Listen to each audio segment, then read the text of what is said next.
கதா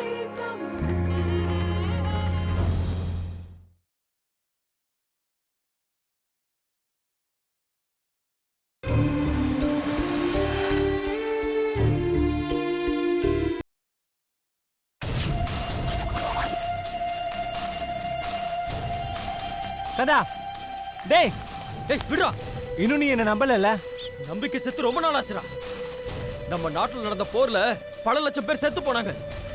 அந்த போர்ல செத்து இருந்தா கூட இவ்வளவு பெரிய துரோகத்தை சந்திச்சிருக்க மாட்டேன்டா. இங்க பாரு, சந்திக்கணும்னு விதி இருந்தா விதியை நம்மளால ஏமாத்த முடியாது. அந்த விதியை எதிர்த்து போராட முடியும். அந்த போராட்டத்துக்கு பயந்தா இந்த உலகத்துல மூச்சு விடவே முடியாதுடா. மூச்சு விட கூட சுதந்திரம் இல்லாத நம்ம நாட்டுல அடிமையா இருந்திருக்கோம்டா. இறக்கமே இல்லாத நாட்டுல பிறந்ததுனால நம்ம எல்லாரும் மனசும் கல்லா போயிடுச்சுடா. அதனால தான் என் தலையில கள்ள தூக்கி போடுற மாதிரி இவ்வளவு பெரிய சம்பவம் நடந்திருக்கு. டேய், இவ்வளவு சொல்லி நீ புரிஞ்சுக்க மாட்டியா? நீ சொல்றதை ஏத்துக்கிற நிலைமையில நான் இல்லடா. ஏய், ஏன்டா? என்னடா ஏன் இப்படி அடிச்சுக்கிறீங்க? கந்தன், நீ எப்ப வந்த? எப்போ வந்தேன்னு கேக்குறியா இல்ல ஏன் வந்தேன்னு கேக்குறியா? பாரு, எதுக்கு நீ என் மேல கோவப்படுற? அந்த மாதிரி நாங்க எந்த தப்பும் பண்ணல. நிதானமா பேசு. தப்பு பண்ணலன்னு சொல்றல, ஆனா எவ்வளவு பெரிய காரியம் நடந்திருக்கு அது உனக்கு தெரியாதா?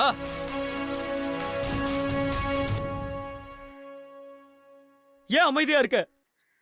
சொல்லு. இது பாரு, உன் தங்கச்சிக்கு நாங்கெல்லாம் உதவி பண்றோம். அது உனக்கு புரியலனாலும் உன் தங்கச்சிக்கு புரியும். அவ சின்ன பொண்ணு, அவளுக்கு முள்ளுக்கும் ரோஜாக்கும் வித்தியாசம் தெரியாது. அப்போ எங்களை முள்ளுன்னு சொல்றியா? அக்கா, செல்வியோட வாழ்க்கையை கெடுத்தது நான் இவன் நினைக்கிறேன் அக்கா. எவன் பேச்சுக்கு இப்படி நடக்கிறேன்னு எனக்கு தெரியல. என்ன சொன்னாலும் புரிஞ்சுக்க மாட்டேங்கிறான். இது பாரு, உன் தங்கச்சிக்கு அடைக்கலம் கொடுத்ததுக்கு விசுவாசத்தை காட்டு. இப்படி விஷத்தை கக்காத. செல்வி, உனக்கு உண்மையை எடுத்து சொல்லு. எவ்வளவு சொன்னாலும் புரிஞ்சுக்கவே மாட்டேங்கிறாருக்கா. ஏன்னா இப்படி இருக்கிறீங்க? செல்வாவும் யாழினி அக்காவும் இல்லைனா நான் உயிரோடையே இருந்திருக்க முடியாது. நீ பேசுறத வச்சு பார்க்கும்போது உன்னை நல்லா ஏமாத்திருக்காங்க. யாழினி, நீயும் ஒரு பொண்ணு தானே. உன் அண்ணன் என்னை நம்பி விட்டுட்டு போய் கொஞ்ச நாள் கழிச்சு வந்து பார்க்கும்போது என் தங்கச்சிக்கு ஏற்பட்ட நிலைமை உனக்கு ஏற்பட்டிருந்தா உன் அண்ணன் தம்பிக்கு என்ன சும்மா விட்டுருவாங்களா? சொல்றா செல்வா, நீ என்ன சும்மா விட்டுருவியா?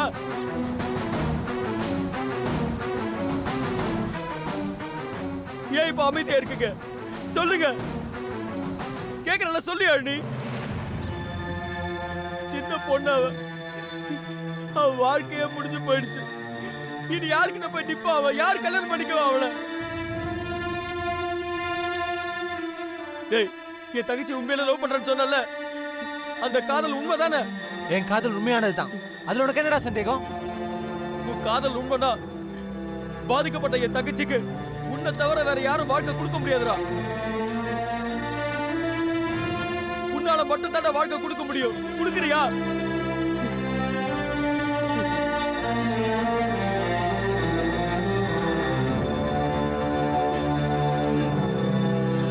முகாம்ல இருந்து தப்பிச்சு வந்திருக்கேன்டா. இனிமே அங்க போக முடியாது. வெளியே எங்கேயும் சோதரமா நடமாட முடியாது. போலீஸ் கியூப் ராஜ்காரங்களை தேடிட்டு இருக்காங்கடா. பயந்து பயந்து ஓடிட்டு இருக்க. என்னைக்கு ஜெயிலுக்கு போக போறேன்னு தெரியல. என் தங்கச்சியை யாரை நம்பிடா விட்டுட்டு போவ? அவளுக்கு யார் இருக்கா இப்போ?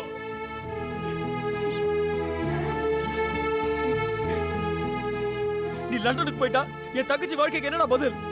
நீ கேட்ட கேள்விக்கு என்கிட்ட பதில் இருக்கு. இப்ப என்ன? உன் தங்கச்சிக்கு பாதுகாப்பு வேணும். என் தம்பி லண்டன் போறதுக்கு முன்னாடி செல்வாவோட மனைவியா செல்விக்கு அங்கீகாரம் வேணும். அவ்வளவுதானே? இது பார், இவ்வளவு நான் உன் தங்கச்சியா பார்க்கல. என் ஃப்ரெண்டா தான் நினைச்சேன். என் தம்பியோட மனைவியா நினைச்சேன். என் உறவுக்காரியா நினைச்சேன். அந்த பாசத்துல தான் நாங்க இத்தனை நாளா இவளை பாத்துக்கிட்டோம். அத நீ புரிஞ்சுக்கல. ஆனா இப்ப சொல்றேன், இந்த நொடி சொல்றேன், எங்க பாசம் பொய்யில்ல, எங்க நட்பு பொய்யில்ல, என் தம்பியோட காதலும் பொய்யில்ல. அத உனக்கு உணர்த்துற காலம் வரும். நாளைக்கு காலையில என் தம்பிக்கும் உன் தங்கச்சிக்கும் கல்யாணம். நீ எதுக்கும் பயப்பட வேண்டாம். அதுக்கான வேலையை பார்ப்போம்.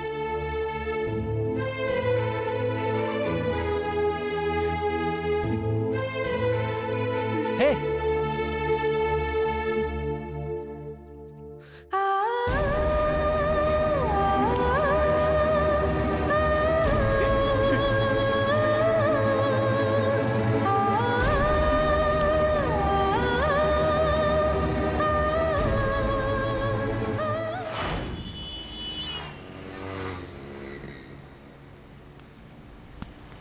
என்னடா குஞ்சுக்கண்ணா என்ன பண்ணிட்டு இருக்க?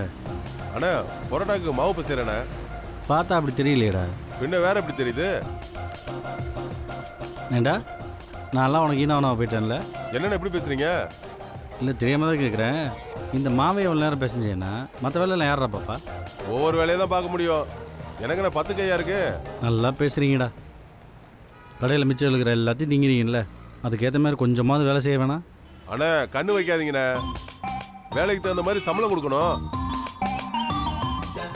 காலைல இருந்து சாயங்காலம் வரைக்கும் அடுப்புல வேகிறோம்ல, அதுக்கேற்ற சம்பளத்தை கொடுங்க முதல்ல. ஏண்டா அப்ரசண்டி, நீ தான் வேலையை கற்றுக்கிறதுக்கு எனக்கு பணம் கொடுக்கணும். ஆமா ஆமா, பெரிய ஹோட்டல் மேனேஜ்மெண்ட் இன்ஸ்டியூட் வச்சு நடத்திட்டு இருக்கீங்க. நாங்க வந்து உங்ககிட்ட தொழில் கத்துட்டு இருக்கோம். போங்கண்ணே.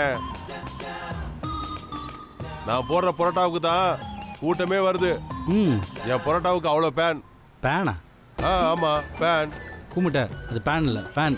ஏதோ ஒன்று, நான் போடுற பரோட்டாவுக்காக தான் இவ்வளோ கஸ்டமர்ஸ் வராங்க. ஆமாண்டா, நீ பரோட்டா போடும்போது எங்கெல்லாம் சுரிஞ்சுக்கிட்டு இருக்கேன்னு எனக்கு மட்டும் தான் தெரியும். இது மட்டும் அவங்களுக்கு தெரிஞ்சதுன்னு வையேன், உன்னை பெராண்டிட்டு போயிடுவானுங்க. வேலையை பார், என்கிட்ட தொழில் கற்றுக்கிட்டே இல்லை பாரு, நீ எங்கேயோ போயிடுவேன். எங்கேயும் போக மாட்டேன். அப்போ உங்ககிட்ட தான் வேலை செஞ்சுட்டு இருப்பேன். 8 வருஷமா உங்ககிட்ட தான் நான் குப்பை கொட்டிட்டு இருக்கேன். சரிடா குஞ்சுக்கண்ணா, கோச்சுக்காத, வேலையை பார். ஆமா, இதெல்லாம் நல்லா பேசுங்க. சம்பளம் கேட்டால் மட்டும் கொஞ்சுங்க. டேய், இந்த முட்டை வாங்கிட்டு வரதுக்கு உனக்கு இவ்வளோ நேரம். 3 முட்டை ஏன்டா குறைஞ்சது? வெடிச்சு சாப்பிட்டியா? வாயை தர ஊது. பல்லு தைக்கலையாடா? முந்தானது தானே எத்தனை வருஷம் கழிச்சு நீ தேய்ச்ச? நீலாம் வேலைச்சேரி பக்கம் போயிடாத, அள்ளி போட்டு போயிடுவாங்க. போ, உங்களை எல்லாம் வச்சுக்கிட்டு டே உங்களையும் நம்பி அவங்க சாப்பிட்றாங்க பார்த்தீங்களாடா. கஸ்டமர் பக்கம் போய் வாயை மட்டும் திறந்துடாத, ஒரு பய வரமாட்டானுங்க. இவங்களுக்கெல்லாம் வேலைக்காரங்கன்னு நினப்பு இல்லடா, எல்லாருக்கும் ஹோட்டலுக்கு ஓனர்னு நினப்பு. ஆமா ஆமா, இங்க ஓனர் மட்டும்தான் குறைச்சல். சும்மா வெறுப்பேத்தாதீங்க. ஏ குடுமி, என்னடா வெறுப்பேத்துறேன்? நல்லா வக்கனையா தின்றல. தா இங்க பாருங்க, திங்கிறத பத்தி மட்டும் பேசாதீங்க. நான் இந்த கடைக்கு வேலைக்கு வர்றதுக்கு முன்னாடி தகன்னு எம்ஜிஆர் மாதிரி இருந்தேன். இப்போ எப்படி ஆயிட்டேன் பாத்தீங்களா? டேய், என்ன எம்ஜிஆர்ன்ட்ட கபால்னு என்ன? இதுக்கு முன்னாடி தகன்னு இருந்த எப்போ தகர மாதிரி ஆகிட்ட, அவ்வளோதான். மூஞ்சி மோரையில மாதிரி சேன பண்ணி மாதிரி. அங்கே மட்டும் என்ன அவ்வளோதான். டேய் என்னடா சொன்ன? போட்டன். இப்போ நான் வேலை செய்யணுமா வேண்டாமா?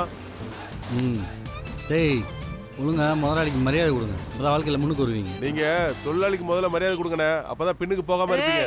இப்படியே பேசிட்டு இருந்த சோத்துல விஷத்தை வச்சு கொண்டுடுவேன். வாய் மட்டும் வேலையை பாடுறா. இருடா, உன்னை அப்புறமா வந்து வச்சுக்கிறேன். வச்சுக்கோங்க. ஏங்க ஹாஸ்பிட்டல் போலாமா? இப்போ எதுக்கு ஆஸ்பத்திரிக்கு போகலாங்கிற? அதான் சொன்னனே, அதுக்குள்ள மறந்துட்டீங்களா? எதுவும் மறக்கல, எல்லாம் ஞாபகம் இருக்கு. எல்லாம் என் தலைக்கு மேலே வேலை இருக்கு, அப்புறமா போகலாம். என்னடா வியாபார நேரத்துல பார்க்க நீ எங்க கூப்பிடுறாங்க? மா அவள் ஏதாவது உளறிட்டே இருப்பா, நீ காதலை வாங்கிக்காத. ஏய் அதான் நிறைய வேலை இருக்குன்னு சொன்னல, நீ வேணா போயிட்டு போ. ஏங்க புரிஞ்சுக்கவே மாட்டேங்கிறீங்க? என்னடி இப்படி தொண அரிச்சிட்டு இருக்க? இப்ப அவனை எங்க கூப்பிடுற? நீங்க வாங்கத்த, நான் சொல்றேன். கைய விடுறே.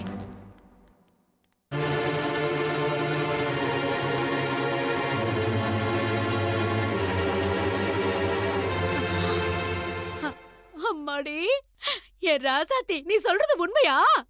ஆமாத்த. ஐயோ, என் வயித்துல பாலை வாத்தடி. கொஞ்சம் கண்ணா, கொஞ்சம் சக்கரை எடுத்துட்டு வாடா. டேய் சீக்கிரம் வாடா. ஐயோ என் செல்லம். என்னம்மா? இருடா சொல்றேன். என்னன்னு சொல்லுமா? இருடா. குடு குடு குடு குடு. வாய் தர. சாப்பிடு சாப்பிடு. மோ என்னன்னு சொல்லுமா? இவன் ஒருத்தன் அவசரப்பட்டுக்கிட்டு உன் பொண்டாட்டி அதான்டா என் மருமக சந்தோஷமான விஷயம் சொல்லிருக்கா. ஆத்தா மகமாயி உனக்கு 1000 பால் கூட எடுக்கிறம்மா. அதா என் மருமக சொல்றது உண்மையா இருக்கணும். டேய் என்ன வேலையா இருந்தாலும் அது அப்படியே கிடக்கட்டும். முதல்ல என் மருமகளை கூட்டிட்டு ஆஸ்பத்திரிக்கு போ. மத்ததெல்லாம் அப்புறம் பார்க்கலாம். அம்மா முதல்ல என்னன்னு சொல்லு. எதுவும் பேசாதடா. முதல்ல இவள ஆஸ்பத்திரி கூட்டிட்டு போ. அப்படியே போயிடாதீங்க. வீட்டுக்கு போய் துணிமணியை மாத்திக்கிட்டு நல்லா போணும். சரிங்க அம்மா போமா. அம்மா பாத்து போ. அம்மாடி பாத்து போ.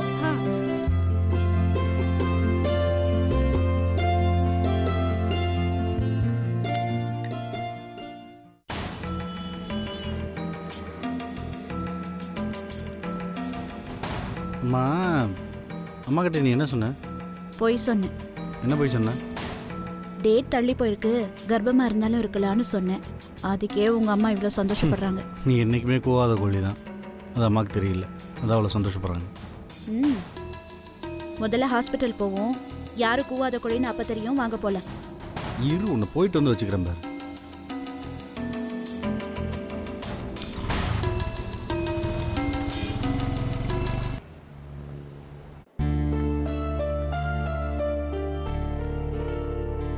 மிஸ்டர் இளங்கோ, உங்க 2 பேருக்கு கல்யாணம் ஆகி 8 வருஷம் ஆகியும் குழந்தை இல்லாதனால சில டெஸ்ட் எல்லாம் எடுக்க வேண்டியிருக்கு. பொதுவா குழந்தை இல்லாத பிரச்சனைக்கு கணவன் மனைவி 2 பேருமே காரணமா இருக்கலாம். ஆண்களுக்கு இருக்கிற பிரச்சனைகளை யார்கிட்ட சொல்றதுன்னு ஆண்களுக்கு பெரிய தயக்கமே இருக்கு. அதனால தான் டாக்டர்ஸ் கிட்ட ஆண்கள் ஓப்பனா பேசுறதுக்கு ரொம்பவே தயங்குறாங்க. இதுல தயக்கப்படுறதுக்கோ கூச்சப்படுறதுக்கோ ஒண்ணும் இல்லைன்னு ஆண்கள் எல்லாரும் உணரணும். குழந்தை இல்லாததுக்கு 2 விதமான காரணம் இருக்கு.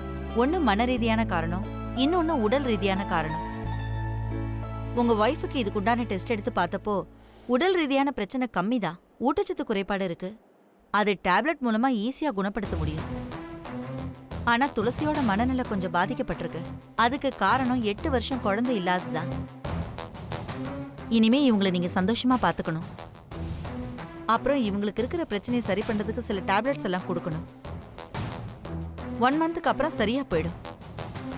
இன்னும் 2 or 3 மந்த்ஸ்க்குள்ள அவங்க அம்மா ஆறதுக்கான தகுதி வந்துடும். உங்களுக்கும் சில டெஸ்ட் எல்லாம் எடுக்கணும். என்ன டாக்டர் பேசுறீங்க? டெஸ்ட்டா? எனக்கா? நீங்கள் ஏதாவது டெஸ்ட் எடுக்கணும்னா இவ்வளோ தான் எடுக்கணும். நான் நல்லா தான் இருக்கேன். ஏய், இதெல்லாம் உன் வேலை தானே? இல்லங்க, அப்படி மிஸ்டர் இளங்கோ, உங்களுக்கு எந்த பிரச்சனையும் இருக்காது.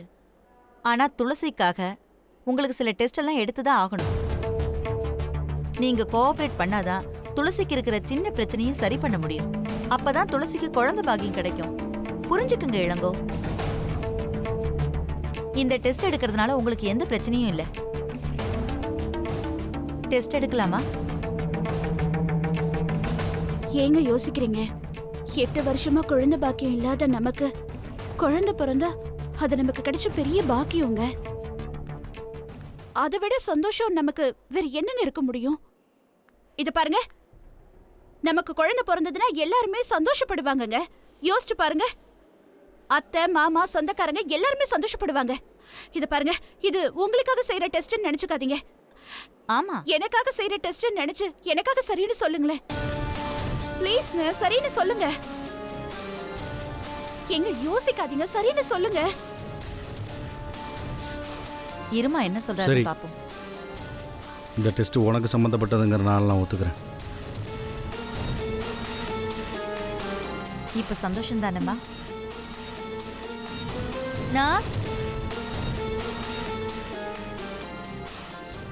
டாக்டர், நர்ஸ் நீங்க அவரை லேபுக்கு கூட்டிட்டு போய் எடுக்க வேண்டிய டெஸ்ட் எல்லாம் எடுத்துருங்க. ஓகே ஓகே, நீ ஒன்னும் கவலைப்படாதம்மா. Okay doctor. சார், லேபுக்கு வந்துருங்க. இந்த துளசி மலடியாக இருந்தால் தான் நான் யாழ்னியை கல்யாணம் பண்ணிக்க முடியும். அது புரியாமல் இந்த டாக்டர் டெஸ்ட் எடுக்கணும்னு சொல்லி டார்ச்சர் பண்ணிட்டு இருக்காளே, என்ன பண்ணுறது? தர்மா, இந்தாப்பா டீ சாப்பிடு. சாப்பிட்டதுக்கு என்ன வேலை பார்க்கல. ஏப்பா டீயா? 3-4 வேலையை நீ பார்க்குற, டீயை சாப்பிடுப்பா. இந்தா குடி. 1 ஆள் வேலை 2 ஆள் வேலையை பார்த்தா சரிங்களா? நீ இவ்வளோ கடுமையாக உழைக்கிற, டீயை சாப்பிடு, உடம்புக்கு நல்லது. அண்ணா, அந்த லாரி கீழே அழுக்கு துணிலாம் இருக்கு பாருங்க, அதெல்லாம் எடுத்துட்டு போய் செட்டில் வை. வாய் அண்ணே, என்ன இந்த பக்கம் டீ சாப்பிட்றியா? இல்ல வேண்டாம், உங்களெல்லாம் பார்த்துட்டு போலான்னு வந்தேன். வேலைலாம் எப்படி நடக்குது? அடடடடடடா, முதலாளி அம்மா கேட்குற மாதிரியே இருக்குது. ஏம்மா, இப்பதான் அந்த வண்டியில இருக்க தரப்பை எல்லாம் மடிச்சு கிடிச்சு வச்சுட்டு கிளியர் பண்ணி எல்லா வேலையும் முடிச்சிட்டு இப்போ இந்த வண்டிக்கு வேலை செய்ய வந்திருக்காப்ல. நான் அப்படி கேட்கவே நீங்க இல்லையே. கேட்கிற தோரணையே முதலாளியம்மா கேட்கிற மாதிரி தானே இருக்குது. கேட்டாலும் கேட்கலனாலும் சொல்ல வேண்டியது பணியாளருடைய வேலையாச்சே. என்ன விஷயம் சொல்லு யாழினி. ஏதோ குடும்ப விஷயம் பேச போறீங்கன்னு தெரியுது. நான் எதுக்கு இங்க இருந்துகிட்டு, நீங்க பேசுங்க, நான் அப்புறம் வரேன். அண்ணே, அந்த தார்பாய் கீழே பாத்தீங்கன்னா ஒரு பெரிய பக்கெட் இருக்கும். அது ஃபுல்லா தண்ணி ரொப்பி அடியில கொண்டு வந்து நான் அந்த வேலையை பாக்குறேன் தம்பி. போங்க. சொல்லு யாழினி. குடும்ப சூழ்நிலையை கலந்து பேசலாம் தானே வந்தேன். சொல்லு. செல்வா வெளிநாடு போறான்ல, அந்த விஷயம்தான். ஏன் சுத்தி வளைச்சு பேசுற? விஷயத்துக்கு வா. சரி, நான் நேரடியாக விஷயத்துக்கு வரேன். செல்வா லண்டன் போறதுக்கு ஏற்பாடாயிடுச்சு. ஏஜென்ட் ஃபோன் பண்ணி சொன்னாரு. நல்ல விஷயம் தானே. பணம் ஏற்பாடாயிடுச்சா? பணம் பிரச்சனைலாம் ஒன்றும் இல்லை. அவன் லண்டன் போயிட்டா செல்வி விஷயம்தான் பிரச்சனையா இருக்கு. ஏன் செல்விக்கு என்ன? இவன் பாட்டுக்கு லண்டன் போக வேண்டியதானே? இதுல என்ன பிரச்சனை வரப்போகுது? அதுக்கு இல்ல, அடுத்தவங்கள நம்ம வீட்டில் வச்சுக்கிறது எப்படின்னா முடியும்? பேசுறத சுத்தி வளைக்காம வெளிப்படையா பேசு. இல்லைண்ணே, நாம இருக்கிறது அத்தை வீடு. நாம இருக்கிறதுக்கே அத்தை கத்துறாங்க. செல்வா வெளிநாடு போயாச்சுன்னா செல்வி எத்தனை நாளைக்கு நம்ம வீட்டில் பாதுகாப்பா வைக்க முடியும் சொல்லு? செல்வி என்ன செய்ய போற? அதான் அதை பத்தி பேசலாம் தான் வந்தேன். சொல்லு. செல்வாவுக்கு செல்விய கட்டி வச்சிடலான் இருக்கேன்.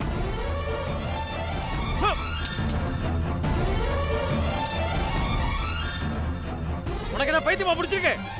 என்ன பேசணும் தெரிஞ்சா பேசுறியா? என்ன இது?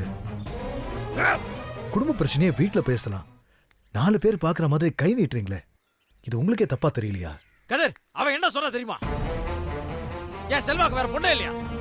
வெளிநாடு போறான்ல, அங்க போய் ஒரு பொண்ணை பார்த்து கல்யாணம் பண்ண வேண்டியதானே? பொண்ணா இல்ல இல்ல சொந்தக்கார பொண்ணுங்க யாரோ ஒருத்தர கல்யாணம் பண்ணிக்கலாம். 4 பேர் கெடுத்த பொண்ணு தான் கல்யாணம் பண்ணமா? அண்ணா, சூழ்நிலை தெரியாம அவசரப்பட்டு பேசாத. பிரச்சனை என்னன்னு தெரிஞ்சுக்க, நான் சொல்றது கேளு. இத பார், சூழ்நிலைன்றது நாம உருவாக்குறது. இவ்வளவு நாள் அவளுக்கு பாதுகாப்பு இல்ல, நம்ம பாத்துக்கிட்டோம். செல்வா வெளிநாடு போறானா நாம பாத்துக்குவோம். அதுக்காக கல்யாணம் எல்லாம் பண்ணி வைக்க முடியாது. இதுக்கு யார் ஒத்துக்கிட்டாலும் நான் ஒத்துக்க மாட்டேன். அத மீறி பண்ணி வச்ச கொலை விடும். அண்ணா, இவ்ளோ கதை பேசுறியே, செல்வா மனநிலை என்னன்னு உனக்கு தெரியுமா? அத புரிஞ்சுக்கிட்டு தான் நீ கோவப்படுறியா? அவ செல்வியை தான் கல்யாணம் பண்ணிப்பான்னு சொன்னானா? ஆமா, அவளைதான் கட்டிப்பேன்றான். அவ கட்டிக்கிறேன்னு சொன்னா 4 பேர் கெடுத்தவளை கட்டி வைக்கிறதா? அண்ணா, புரியாம பேசாத. அப்படி கட்டி வைக்கிற சூழ்நிலையில தான் நாம இருக்கோம். கந்தன் சிறப்பு முகாம்ல இருந்து தப்பிச்சு வந்துட்டான். அது உனக்கு தெரியுமா? என் தங்கச்சியை கட்டிக்கொண்டு மிரட்டுறானா? மிரட்டல, கெஞ்சிரான். கெஞ்சலான்றதுக்காக செல்வா வாழ்க்கைய பலியாக்க சொல்றியா? அண்ணா, உனக்கு கோவம் வர அளவுக்கு உன் மூளை வேலை செய்ய மாட்டேங்குது. செல்வா செல்வியை ஏற்கனவே உயிருக்கு உயிரா காதலிக்கிறான். அவன் அவளைதான் கட்டிப்பேங்கிறான். இதெல்லாம் உனக்கு தெரியுமா தெரியாதா? மூத்தவன் நான் இங்க இருக்க தானே செய்யறேன். என்ன கேட்டு என்ன செய்றீங்க? எல்லாம் உங்க இஷ்டப்பட்டு நடக்கிறீங்க. ஏய், நீங்க அனுமதி கேட்க வரல, தகவல் சொல்லிட்டு போலாம் வந்திருக்கேன். என்ன நடக்கணுமோ நடக்கட்டும், பண்ணிக்கங்க. அண்ணா, நீ விரக்தியில தானே இப்படி எல்லாம் பேசுற. நானும் தமிழினியும் உன்னை மதிக்காமல கல்யாணம் கட்டிக்க மாட்டோம். செல்வா கூட அண்ணன் இருக்கும்போது ஏன் இந்த கல்யாணம்னு யோசிக்கிறான். ஏய், நான் ஒன்னும் விரக்தியில பேசல, தெளிவாதான் பேசுறேன். மூத்தவன் நான் இங்க இருக்கேனே, அவன் லண்டன் போறான், கல்யாணம் பண்ணிக்கிறான். தம்பின்ற ஒரே காரணத்துக்காக தான் வாயை பொத்திக்கிட்டு எல்லாத்தையும் பார்த்துக்கிட்டு சகிச்சுக்கிட்டு போறேன். என்ன இப்போ உனக்கு? நீ கொடுத்த தகவலுக்கு நான் பதில் சொல்லணும், அவ்வளவுதானே? கதிர்கிட்ட இருந்து காசு வாங்கி தர, கல்யாணத்தை பண்ணு, இல்ல எதையாவது ஒண்ணு பண்ணு. என்கிட்ட இனிமே கேட்காத, பேசாத. அண்ணா, யாழினி, யாழினி, உங்க அண்ணன் மடமடன்னு கோவப்படுவாரு, ஆனா மனசுல எதுவும் இருக்காது. அதான் தெரியும்ல உங்களுக்கு அவரை பத்தி. கோவம் இருக்கிற இடத்துல தான் குணம் இருக்கும். எல்லாம் சரியாயிடும். கொஞ்ச நேரத்துல அவரே பேசுவாரு.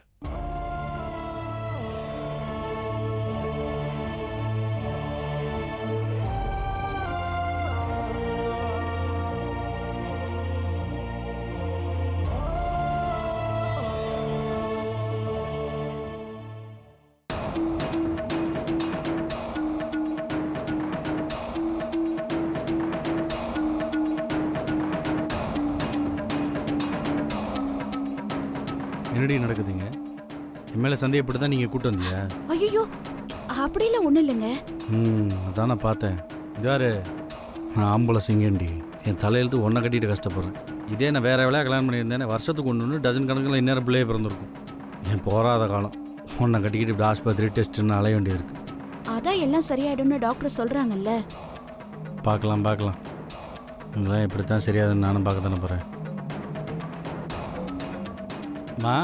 ஏதோ டெஸ்ட்லாம் எடுக்கணும்னு சொன்னாங்க. எப்போ எடுப்பாங்களா? அதெல்லாம் அவங்க அரேஞ்ச் பண்ணிட்டு இருப்பாங்க. கொஞ்சம் வெயிட் பண்ணுங்க. என்னதே? இல்ல, எடுப்பாங்கன்னு சொன்னேன்.